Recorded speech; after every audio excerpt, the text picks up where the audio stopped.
Good afternoon, ladies and gentlemen. Thank you for this opportunity. My name is Madeleine Todd. I'll be talking to you about manganese for batteries, and I've got some good news and some bad news. To start off with, just for context, some quick facts about Manganese Metal Company, who we are, MMC, Manganese Metal Company. We are based in South Africa, which is the world's largest producer of manganese ore. We produce manganese metal for the past nearly 50 years. Next year, the company will be 50 years old. We produce manganese metal at 99.9%, so that is also called HP MSM, high purity electrolytic manganese metal. We use a selenium-free process, and we are the only company not from China that produces this material. We supply to different industries, including the lithium-ion battery industry. Currently, 25 to 30% of our sales go to the lithium-ion industry. And then, in addition to the metal production, we are also going to be producing manganese sulfate, battery-grade or high-purity manganese sulfate monohydrate, HP MSM, so that's quite a mouthful for one of the battery materials that's not really in focus. So HP MSM will be the future product that we are adding to our existing capacity. And we will be producing it directly from manganese ore, so not consuming any of our existing manganese metal production, but making it from, in a fluoride-free process from manganese ore. We are planning a 5,000 ton per year plant as a brownfields addition to our existing metal production, and then following that, a 30,000 ton plant on a greenfields basis.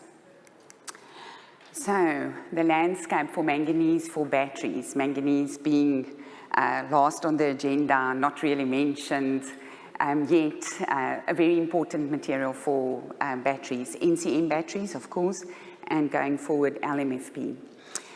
So demand forecasts vary a lot. I'm sure you're all aware of that. So it depends on your assumptions for cathode chemistry. It depends on your assumptions for vehicle uptake, EV uptake. Between 800,000 tons or 1.4 million tons, that's the forecast that we have seen for HP MSM by the end of this decade. So what does that look like? Current capacity in China nearly exceeds that, between current and planned announcements for China. So China is already making enough manganese for the battery industry as we stand. Existing production outside of China. There's Denko in Japan, there's Vibrance in Belgium, and then our company, MMC, the manganese metal that we supply into the battery industry is actually converted into manganese sulfate by our customer. And then there is a flurry of other projects. So numerous projects are underway to add manganese refining capacity in different places of the world, in addition to the large capacity already in China. Now, EV makers and battery makers outside China need certainty on the not made in China or the ex-China supply of high purity manganese supply, in order to avoid single country dependency, which is currently the case, and to avoid delays, because the clock is ticking. Now, what will cause HP MSM projects not in China to be delayed or abandoned? The three ingredients that you need for a project: technology. Even though you need a unique technology for every ore body, you can discover it. Funding is a problem, but if you consider the amount of capital that's flowing for the energy transition, it's actually not that expensive for the manganese sulfate. However, I need to click here for those comments. However, market, what we are seeing is the market expectation is, I want non-China supply at or near to China prices. And that, we think, is the dilemma for all of those projects that's been announced to be for supply out of China. Is the market really ready to pay what it will cost to produce outside China? So it's a bit of a busy graph. Let me see how quickly I can talk you through it. The lines in blue and purple, those are the existing prices for manganese sulfate, HP MSM, and those are prices in China. China is the market where it is made and consumed at the moment. The little bit that's happening in the rest of the world it's so small compared to in China. And those prices have been tracked since about 2018. So that also gives you an indication. It's such a young market. There isn't a lot of history. Then there's a yellow line, a turquoise line, and a red line. Those are future price forecasts in feasibility studies by some of the potential new market entrants. And those values, those prices have been established with the help of analysts and forecasts based on the build-up or the build-out of capacity for battery manufacture outside of China. Now, what's very clear to see is there's a huge gap between the level of the Chinese price, which at the moment has also come down, to, like almost all battery materials, and the price of what future supply will be at. And that gap is what we call the incentive price. That's, you need to incentivize new capacity to come on stream, but it can only come on stream at those sort of prices. Now, some of those projects might be fairly expensive, considering the type of ore or the starting material, you know, so maybe something in between, but definitely not at the Chinese level. So, in terms of the bad news, the costs outside of China, that is the problem. The costs to produce high purity manganese material, it is impossible to compete with the Chinese supply without subsidies. So I've listed 4 categories of factors. Cost of IP and technology, I'm sure everybody knows China does a lot of development work. So I'm not going to dwell into that. I want to focus on the cost of capital. Cost of capital in China and the way we understand it in the West is very different. Government-owned banks in China have an objective. They have to execute the central government strategy for whatever it is. So that makes scrutiny of projects is very different compared to in the West. And then in addition to access to capital and funding, there's also various other forms of subsidies. Land for free, infrastructure gets supplied, income tax exemptions. And then something which we do not know in the West is the concept of Jixinghangju. I hope I pronounced that correctly. Your ability to attract debt in China hinges on your ability to repay debt. It doesn't hinge on your ability to create profits. So you must just be able to repay. So that term, Jixinghangju, refers to borrow new, give back old. Okay, so you can just have this perpetual debt, which in the West doesn't exist. So that cost of capital, cost of operations, I don't think I need to explain to the audience. Everybody knows labor rates, supply of power, supply of water. All of those things are substantially cheaper in China than elsewhere.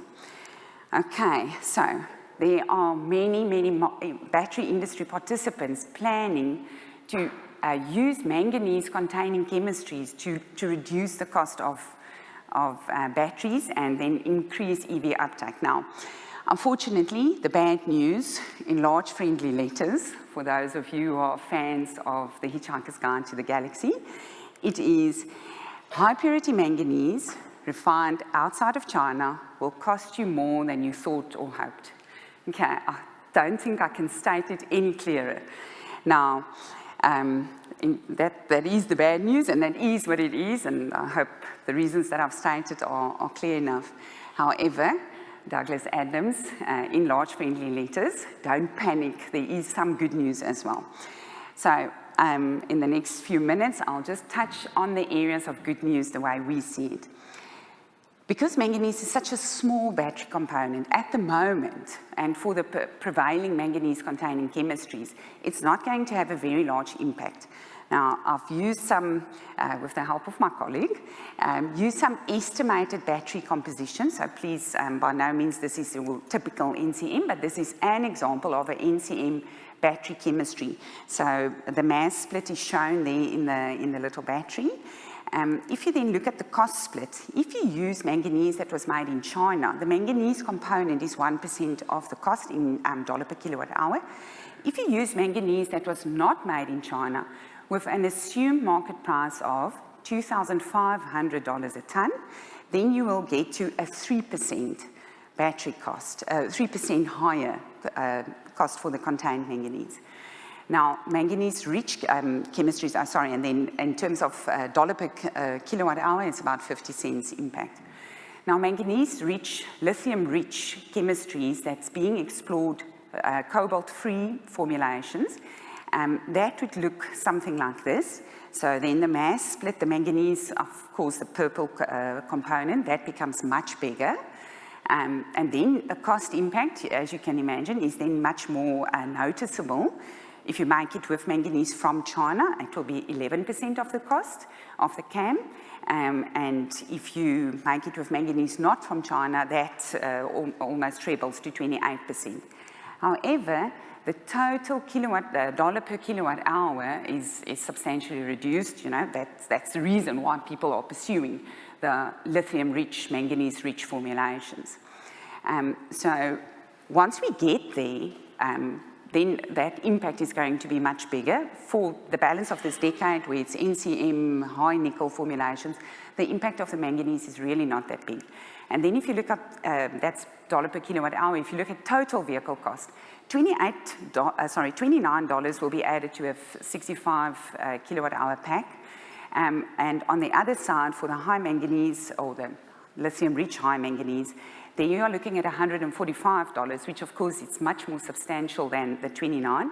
However, in the light of the IRA $3,750 subsidy for a vehicle, if you have to prove that you are not using anything from China, then again, that impact is not so big.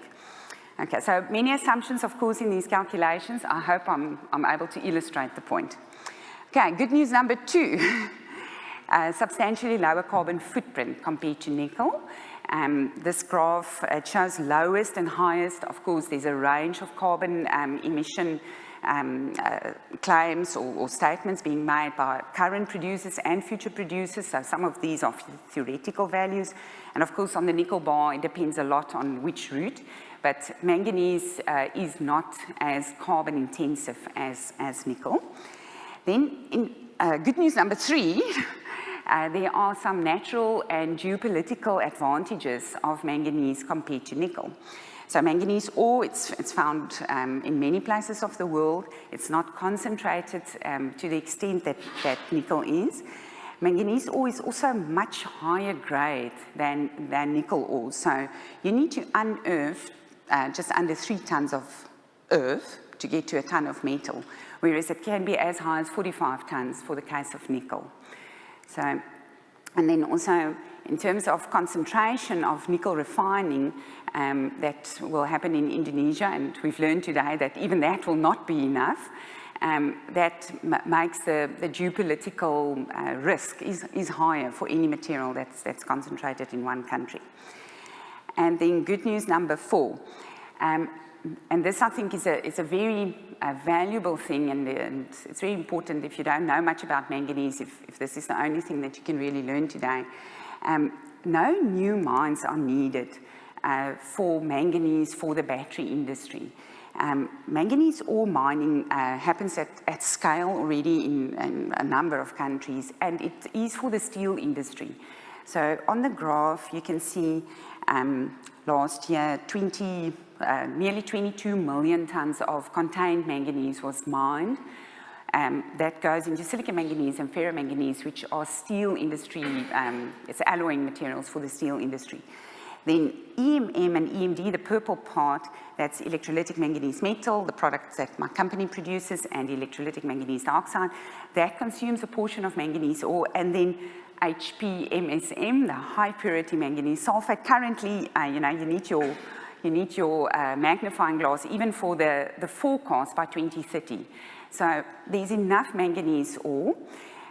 Also manganese, silicon manganese and ferromanganese production uses lumpy ore, so fines are screened out, and the fines is really suitable for the hydrometallurgical processes. So there's this benefit that at a mine you don't actually have a tailings or a stockpile of fines, because that can be consumed for making these high purity materials. In terms of the share of global production for battery use by 2030, at the current forecast, manganese will represent 2%, that's where you need that magnifier, whereas for nickel it will be 31%. So just to quote Douglas Adams once again on the cover of the guide, the Hitchhiker's Guide to the Galaxy, in large friendly letters, manganese will cost you more than you think, but don't panic. I don't think it's that bad. However, and here's my last slide, if what we pick up, talking to people, it's as if it's just assumed there will be enough manganese because I've just shown manganese is mined in different places and it's so much cheaper than nickel, so there will be enough manganese. I just want to warn, I don't think that capital flows to where there is a good return. So if you can't perform a business case, if you can't perform a feasibility, if your feasibility doesn't show that you're going to make money, then capital will not flow to your project. So I want to plant a number in your heads, a number of $2,500 a ton, which is much higher than today's price in China. It's not as high as some of the forecasts that we've seen, but if there isn't a number in that region, then capital will not flow to establish production capacity or refining capacity outside of China, and then the growth, all the forecasts for cathode formulations that will contain manganese, you'll have this single country dependency, for material to be sourced from China. I think I've covered all the points on that slide. For the high manganese formulations, which are only being commercialized now, so it's still coming. But remember, a refinery project, a greenfields project, it takes time. So the confidence must be now, so that the capital can flow, so that by the end of this decade, when the high manganese formulations are really to be rolled out for mid-range vehicles for EV penetration, those that the investors need to know now that is what the price is going to be. That was my story, good news and bad news. Thank you very much.